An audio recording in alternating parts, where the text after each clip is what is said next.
let's get into it. So this is just off of my own experience. This is things I've learned and mistakes that I've made. Now let's get straight into number one, and it's never settle. I know when it comes to you being a young man on your purpose, on your grind, if you're working hard, it gets lonely. But don't settle. Don't settle for, if there's something that's bothering you about a girl or something specific, like her personality, what she does, if she's not as driven as you, whatever it is, don't just skim past it and be like, oh, okay, you know, like, no. Just think about it this way. Don't date for potential. You should date them as they are now. And that's the thing that a lot of us guys do, is we see potential in something and we want to try to fix it. We want to try to save somebody. Like, nah, why? No, date them as they are now, because if she wanted to, she would. And there's plenty of other girls that do. And never date in chaos. That's point number two, and is have prerequisites before getting into a relationship. I often see guys, they just get into a relationship for the sake of it. They don't even have a car. They're in debt. They're in school and they have all this stuff going on. Don't do that, bro. You're just wasting your time and the other person's time. That's what I mean by don't date in chaos. Get your life together, get everything in order, and then start dating, whatever, from there. Number three is don't jeopardize leadership for goofiness. So when you're dating somebody in the beginning, you kind of built this masculine image, right? So like to her, you're like a James Bond. You're like, you know, very impressive guy, driven on his purpose, disciplined. And then maybe you guys start living together. Maybe you guys are a lot more closer, spending a lot more time together. You guys get comfortable, especially you, and you get too comfortable. You get too goofy. You know, you're the guy that like starts farting around here. And so how do you think she looks at you, from being like this disciplined guy to you farting around here? You're having cheat meals, you're taking extra rest, you're not really working as hard. Your respect level just straight goes down, and that's just how it is. You're proving the image she had of you in her mind wrong, and that affects people in a negative way. Like, let me give you an example, right? If you know somebody as being nice and they do something mean once, that has a much bigger effect on you as opposed to knowing somebody just mean and that's just their personality. And the same is opposite. If somebody's mean, they do something nice once, that does a much greater effect on you as opposed to somebody you just know is like they're a nice person. I don't know why it's like that, but that's just how it is. Point number four. How you do anything is how you do everything. I've said this a lot in my channel, but the thing about relationships and what people don't realize is that it's work. Marriage, relationship, that is work.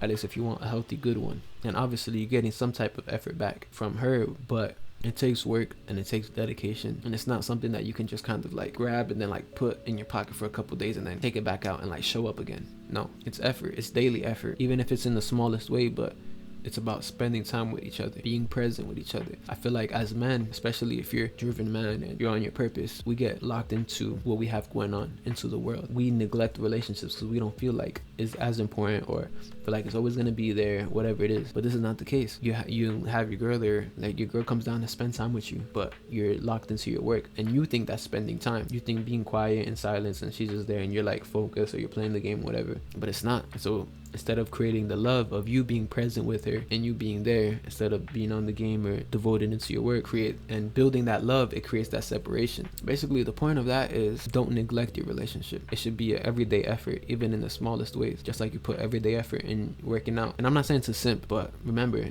it's always said that it's the small things that matter. And if she's investing in you, then why are you letting her down? You know what I'm saying? Okay, so this one is don't lie down, or don't settle, but in a different way. And I'm just talking about here is like, you're gonna be shit tested. That's just, I don't know why girls do that, but that's just like given. Every girl shit tests a guy to see if you're fit to lead the relationship. Or sometimes they cross the line because they want to feel that dominance from you, of you nipping it in the bud, and you miss that opportunity because you let stuff slide. You're scared. You want to, oh, but you get one-itis and you're scared to say anything. Well, I'm here to tell you, don't lie down, don't settle. Especially when it comes to like, maybe not disrespect, but maybe they cross the line, or you can go somewhere else with all that energy, because that's not what we do. A lot of guys, they're scared to speak up.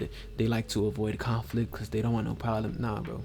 Don't do that. And even if she does something that you don't like and you're staying quiet, is a problem, because what starts to happen is her not knowing she's gonna maybe keep doing it, or the problem might pop up again. And so it keeps reminding you of like, damn, keeps doing this, I don't like it, but you're not saying anything. And so time passes, and then you finally blow up, and it's like, why didn't you say anything in the beginning? You knew this is how I was. And then you're gonna be the asshole, because it's like, well, that's true, I should have said something. And the reason why this happens is because they're doing this thing probably bothers you a little bit, but then you not saying anything, you start to grow resentment because it keeps popping up, keeps popping up, keeps popping up. damn. And then you're holding it in, you're staying quiet. And you're the only one to blame for that, because instead of talking it over and solving the issue, you stayed quiet because you thought it would keep the peace, but you just created more problems for yourself down the line. I want to share the importance of this tip, and it's share common goals, values, and principles. You guys should at least share the same values and similar lifestyles. If you're an active person, she should be active too. At least from my experience, I found like if I'm active but she's lazy, it just doesn't work out. Because remember how I said like how you do anything is how you do everything? If she's lazy with her body and herself, then she's gonna be lazy in the aspect of your relationship and the aspect of your business. If you need her to go do something, she's gonna be lazy in doing that.